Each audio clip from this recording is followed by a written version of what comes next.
Assalamualaikum warahmatullahi wabarakatuh. Alhamdulillahirabbil alamin. Al-qail fi kitabil karim bismillahirrahmanirrahim. Wajahidu fi sabilillahi bi amwalikum wa anfusikum. Salatullah salamullah ala tuha rasulillah wa ala alihi wa sahbihi wa mawwal amma ba'd.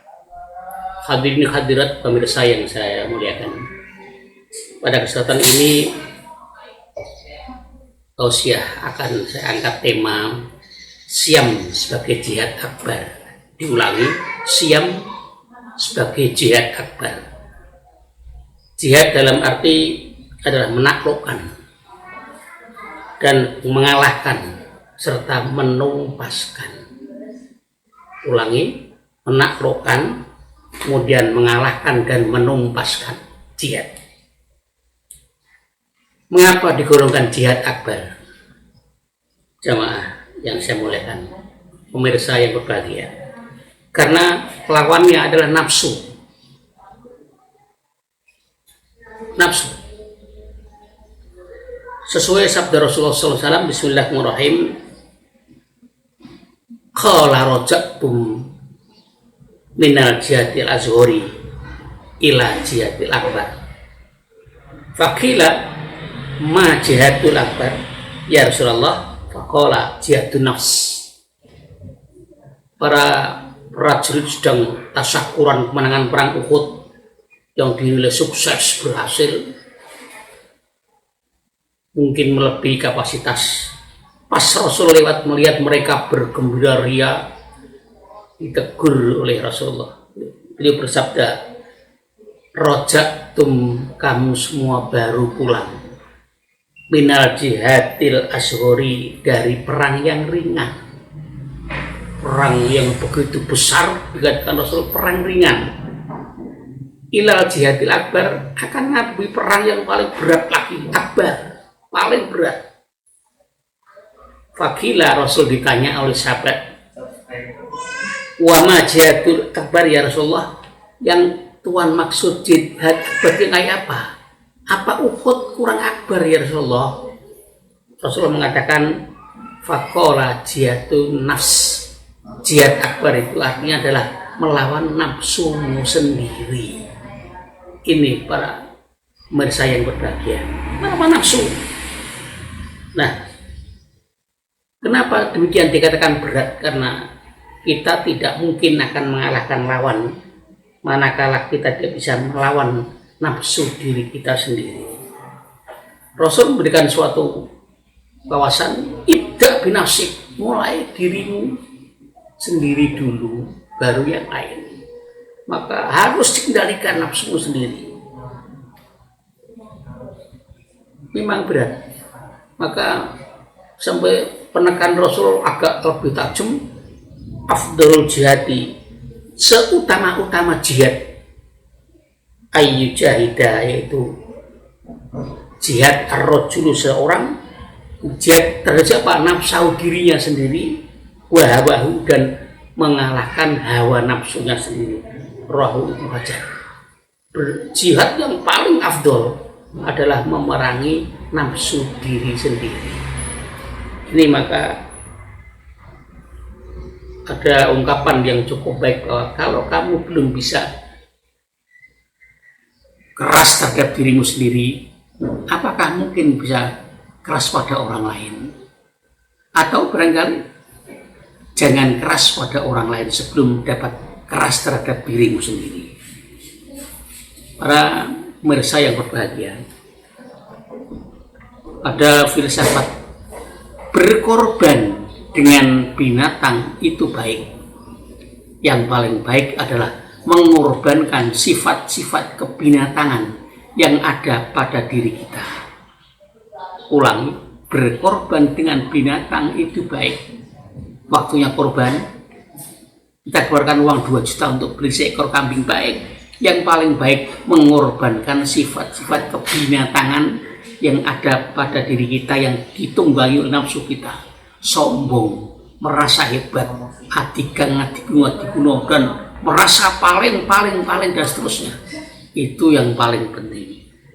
Oleh karena itu, Maka mari berikutnya kita pahami sasaran jihad berat kita apa saja. Pemirsa yang berbahagia, Allah menganugerahkan nafsu pada kita ada 4 macam. Yang pertama nafsu amarah, aku. Yang kedua nafsu lawamah, nafsu serakah. Yang ketiga nafsu sufiyah, nafsu seks atau birahi. Yang keempat nafsu mutmainnah. Para pemirsa yang berbahagia, nafsu amarah, nafsu aku itu baik, menuju idealisme. Tapi kalau terlalu menonjol jadi sentris, egonya tinggi, aku terus, rumahku, kebunku, tanahku, istriku, aku terus, lupa ada yang memberi, aku terus. Persis, maaf, orang yang sudah terhinggapi nafsu amarah yang menonjol seperti pohon kelapa tanpa mikir pohon lain, dia langsung menjulang tinggi tanpa mikir pohon lain. Kenapa dia begitu sombong? Kenapa sombong kelapa? Karena merasa dirinya dipakai oleh manusia seluruhnya, mulai dari pohonnya untuk rumah, lidinya untuk tusuk sate, tempurungnya untuk siwur, untuk bakar daging dan seterusnya. Kelapa mudanya mahal kalau proses Ramadan seperti ini. Apalagi janur kuningnya dimitoskan orang Jawa, simbol kesucian, itu kelapa. Nikahkan putrinya meskipun di gedung yang megah apapun, Balai Samudra atau di anak, tetap pasang blek KTP, janur yang dianyam, simbol kesucian. Maaf, mudah-mudahan diyakini juga suci betul. Jangan sampai disimboli kesucian tapi yang dinikahkan sudah nggak suci lagi. Nah, untuk bilang mendalik kelapa sombong. Tapi kelapa yang sombong kalah dengan terong yang lemah lembut, muncul dari tanah, langsung hidup, kemudian dia bersahaya, pendek, tidak terlalu tinggi, buahnya malah nyentuh tanah kadang-kadang. Maka katanya ibu-ibu gak seneng terong ini. Tapi begitu kehebatannya terong itu, para pemirsa yang berbahagia, setelah berkomunitas dalam satu lodeh dicampur dengan kelapa, sayur yang lain, brambang, bawang, lombok, terasi, kelapa yang sombong, santan yang sombong kalah dengan terong yang lemah lembut. Artinya orang yang tawaduklah yang mendapat tempat di sisi Allah. Kalah. Suami pulang dari kerja nanya pada istrinya, punya sayur apa bu? Terong dikelapai. Enggak pernah mengatakan sayur kelapa pak diterongi, enggak ada. Ini keagungan Allah. Jadi amarah, mari dengan Ramadan ini kita kendalikan. Akunya dikurangi, kurangi. Insya Allah dalam tempo 30 hari ini, dalam membersihkan diri, insya Allah akan tercapai. Para pemirsa yang berbahagia, Allah berfirman dalam Al-Quran, inna nafsa la ammaratun bisu. Sesungguhnya nafsu amarah itu la ammaratun bisu, cenderung ngajak jahat, pakai lamil kosam. Masya Allah. Selesai, kita sederhanakan. Yang kedua nafsu lawamah, yaitu nafsu serakah. Sudah tidak waktunya. Justru di bulan Ramadan kita diberikan untuk banyak peduli pada orang lain. Apalagi situasi corona seperti ini, banyak yang memerlukan bantuan dan pertolongan kita. Rezeki terbatas sekali, hanya bisa dinikmati, tidak bisa dimiliki. Oleh karena itu kita coba bersihkan rezeki kita dengan mengeluarkan zakat, infak, dan sedekah. Tutahhiruhum wa tuzakkihim biha. Dengan zakat akan membersihkan segala-galanya. Dengan infak insya Allah akan jadi tolak balik segala penyakit. Dalam Al-Quran, wala uqsimu binafsil lawwamah.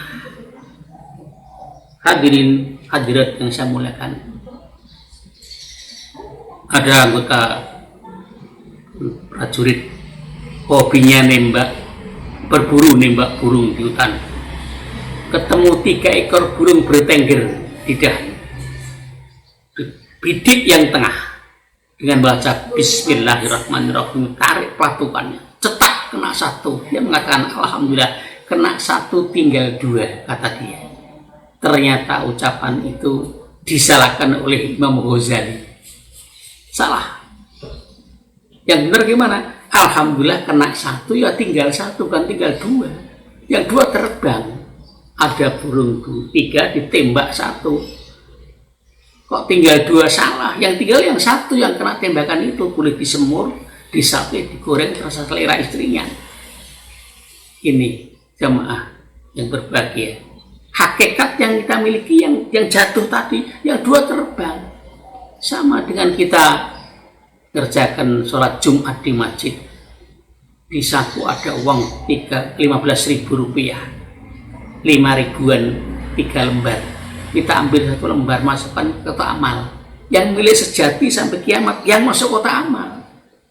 Sisanya yang ada di kantong, yang 5.000 diambilannya untuk beli balon selesai, misalnya untuk beli jajan selesai. Yang 5.000 yang masuk kotak amal, yang jadi amal jariah. Di sini perlunya menyederhanakan nafsu lawamah. Ini. Yang ketiga, nafsu sufiyah, nafsu seks atau birahi. Ini Ramadan sudah memberikan peringatan keras kepada istri-istri pun di siang hari haram berkumpul, apalagi pada orang lain. Ini artinya apa? Mulai belajar untuk bisa mengendalikan nafsu sufiyah atau seks. Ada waktunya, ada hukumnya, ada ketentuan syarat hukumnya, dan lain sebagainya. Sebelum saya lanjutkan pendapat ulama, kembali ke nafsu amarah tadi, dibagi oleh ulama ada 3, yaitu nafsu rububiyah, yaitu ingin menyamai sifat yang hanya dimiliki oleh Allah. Rububiyah, sombong, hak Allah, bukan hak kita manusia. Yang kedua, nafsu bahimiyah, ingin menyamai nafsu yang hanya dimiliki oleh hewan-hewan. Dan kemudian nafsu su'ubiyah, yaitu nafsu yang hanya dimiliki oleh binatang buas. Ini tergolong nafsu amarah. Sekali lagi, amarah, lawamah, sufiyah. Dan yang keempat adalah nafsu mutmainnah. Ya ayatuhan nafsul mutmainnah, irji'i ila rabbiki radiyatan mardiyah.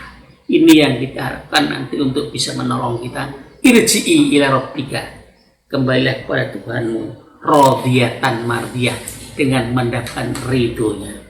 Jamaah yang berbahagia, hadirin hadirat yang dimuliakan Allah Subhanahu wa taala, para pemirsa yang mulia.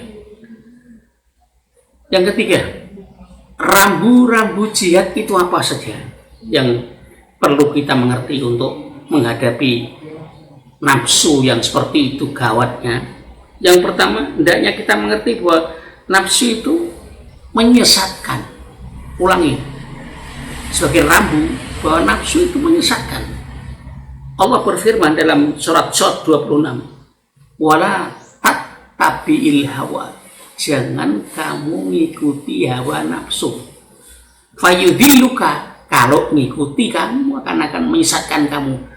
Dari mana? Ansabilillah, dari jalan Allah.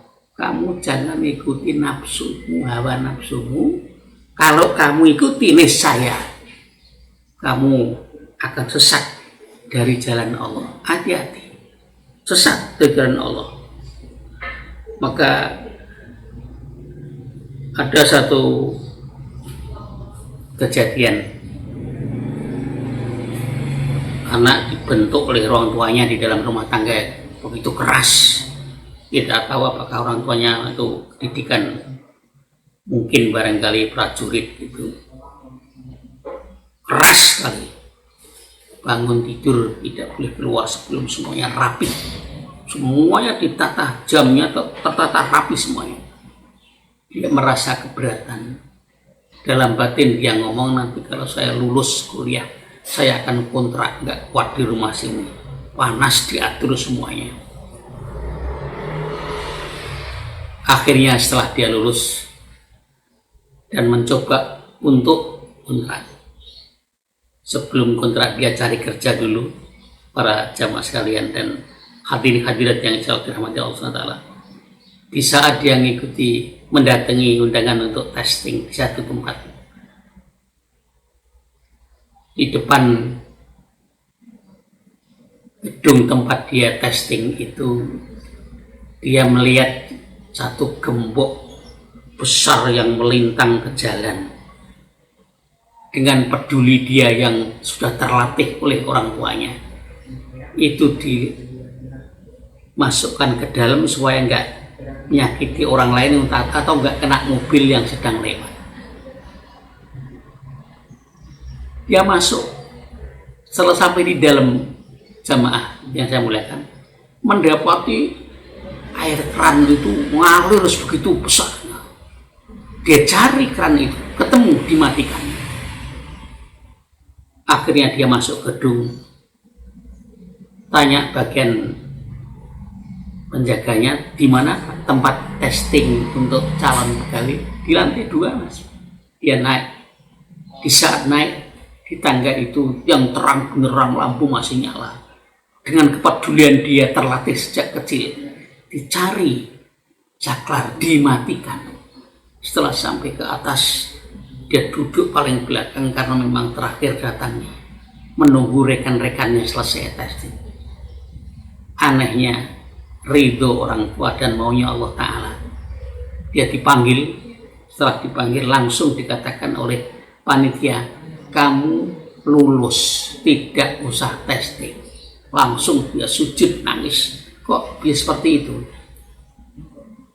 Mulai dari kamu membenarkan gembok di depan, sampai matikan keran yang ngalir, dan matikan saklar yang tadi listriknya nyala, itu suatu hal yang melebihi testing yang sedang kita laksanakan untuk kamu. Tanpa testing kamu lulus.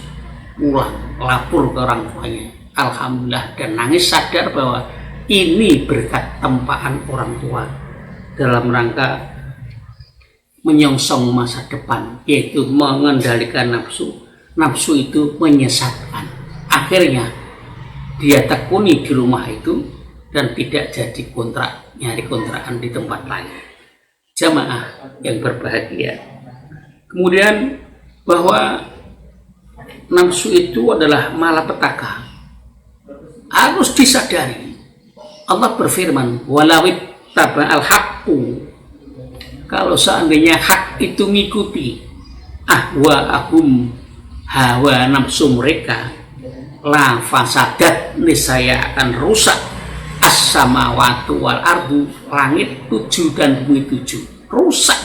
Kalau sudah kebenaran ngikuti nafsu, rusak semuanya. Waman fihina, dan penduduk yang ada di dalamnya bumi dan langit, habis semua. Oleh karena itu, mengumbar nafsu adalah malapetaka. Ini yang harus perlu dipertimbangkan untuk mengumbar nafsu, maka rambu-rambu itu perlu disadari. Hadirin jamaah yang berbahagia, berikutnya bahwa mengikuti nafsu tanpa kendali kolbu itu adalah suatu kehancuran. Allah berfirman dalam Al-Quran, Al-Baqarah 195, wala tulqu bi aidikum ila tahlukat, jangan kamu jatuhkan dirimu sendiri ila tahlukati, kepada kebinasaan, kehancuran, tapi wa ahsinu, berbuat baiklah kamu. Innallaha, sesungguhnya Allah, yuhibbu, beliau cinta, al-muhsina, terhadap orang-orang yang berbuat baik. Ngikuti nafsu, hancur, malapetaka. Ini rambu-rambu yang perlu kita pahami, jemaah rahimahullah, untuk bisa menyederhanakan nafsu-nafsu yang selalu ngajak-ngajak pada kita. Hadirin, resiko mendewasakan nafsu apa saja? Satu, orang yang lost terhadap ngikuti nafsunya, dilepas oleh Allah. Di dalam hidup manusia sudah dibekali Allah panca indera, akal fikir, hati nurani, insting, dikontrol oleh agama. Kemudian ditunjuki oleh Allah, inna hadaina sabil, sesungguhnya aku udah nunjuki kamu asabila, jalan yang lurus sesuai petunjuk hati. Tapi imma syakiro wa imma kafuro, sayang kamu yang ada yang ngikuti hati kolbu, ada yang ngikuti nafsu. Ngikuti kolbu selamat, ngikuti nafsu celaka. Maka Allah kemudian berfirman, falamma zagu azaghallahu qulubahum, terlanjur dia lepas dari hati, aku lepas kalian dia. Sangat sulit untuk kembali kepada hati, kan berlepas dari kontrol hati. Maka jangan sampai meninggalkan bisikan kolbu jamaah. Yang berikutnya adalah resiko mendewakan nafsu itu adalah, maaf, hatinya dikunci oleh Allah, Al-Jasiyah 23. Afara'aita, apa kamu gak lihat Muhammad, man terhadap orang ittakhadha, yang menjadikan ilahahu sebagai Tuhannya. Apa yang dijadikan Tuhan? Hawa nafsunya. Muhammad, kamu lihat orang yang menuhankan nafsunya. Masya Allah. Wa adillahullah, karena dia dah nuhankan nafsunya, Allah menyesatkannya sekalian. Ala ilmin, terhadap sesuatu berdasarkan ilmu terus.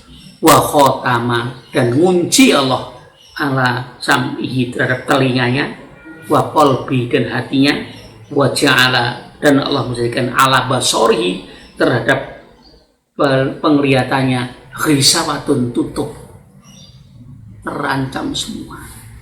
Jadi oleh karena itu kembali kita harus mulai menyederhanakan hati. Jamaah rahimakumullah, para pemirsa yang berbahagia. Adapun senjata jihadnya apa untuk melawan nafsu, menyedarkan nafsu itu? Yang pertama, peka terhadap bisikan qalb. Alasan, Allah berfirman, maka dzabal fuadu marwa, hati tidak pernah bohong terhadap apapun yang ia lihat, mesti jujur. Maaf, jujur. Ada seorang raja, Harun ar-Rasyid, punya pembantu namanya Luqman Hakim. Dipanggil, Kim, sini Kim, kamu siap menghadap, tolong ambilkan seekor kambing yang kamu gembala itu, kamu sembelih, Kim. Siap. Tolong ambilkan 2 potong dagingnya, yang paling tidak enak dan yang enak untuk saya. Siap, laksanakan. Diambil seekor kambing, disembelih. Setelah meninggal, mati kambingnya, diambil 2 potong dagingnya, yang paling enak dan yang paling tidak enak untuk Raja Harun ar-Rasyid. Diambilkan apa oleh Luqman Hakim? Lidah dan hatinya kami. Menghadap Raja, izin Tuan, serahkan pesanan Tuan. Apa itu? Daging kambing yang paling enak dan yang paling tidak enak. Kamu ambilkan apanya? Siap. Ambilkan lidah dan hatinya kambing. Kenapa demikian? Sebab yang menyebabkan enak dan tidak enak manusia sedunia tergantung 2 hal, yaitu lidah dan hati. Maka tidak adanya sinkronisasi antara lidah dan hati mudah ditempelengi orang. Tapi kalau cocok antara lidah dan hati, insya Allah banyak kawan. Ini yang perlu kita pertimbangkan. Senjatanya yaitu peka terhadap bisikan kolbu. Kalau hati ngelarang, jangan, insya Allah selamat. Kuda yang buta itu berbahaya.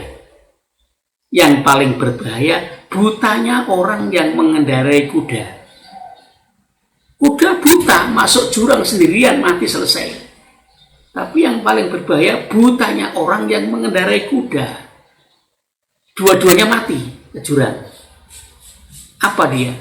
Yaitu hati nurani. Kalau udah hati buta, ya sudah semuanya hancur.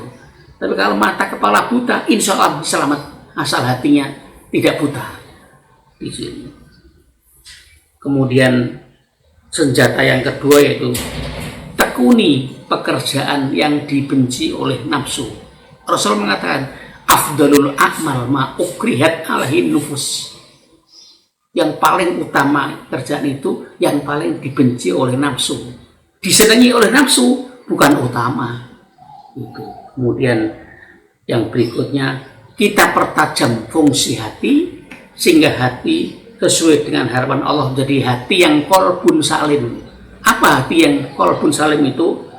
Ialah berhati-hati terhadap siap langkah, berbaik hati dalam setiap pekerjaan, rela hati dalam beramal, suka hati terhadap sesama, rendah hati dalam bergaul, teguh hati dalam pendirian, dan murah hati dalam kepedulian. Kesimpulan, para pemirsa yang berbahagia, yang pertama, bahwa puasa itu adalah jihad akbar karena menyederhanakan nafsu. Yang kedua, sasaran jihad akbar adalah nafsu yang 4, amar, lawamah, sufiyah, dan mutmainnah. Yang ketiga, rambu-rambu jihad terhadap nafsu apa saja, supaya dimaklumi bahwa nafsu itu cenderung menyesatkan, nafsu itu malapetaka, dan mengikuti nafsu itu adalah suatu kehancuran. Kemudian resiko membesarkan nafsu, ngelos nafsu, dan menuhankan nafsu apa? Ya dilepas oleh Allah.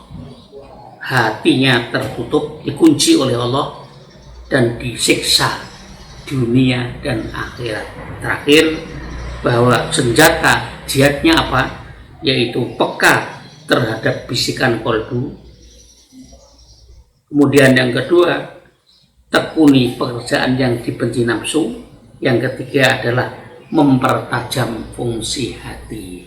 Demikian para jemaah yang berbahagia yang dapat kami sampaikan pada kesempatan yang berbahagia ini, bahwa saum, puasa itu adalah jihad akbar karena melawan nafsu. Mohon maaf kurang lebihnya. Assalamualaikum warahmatullahi wabarakatuh.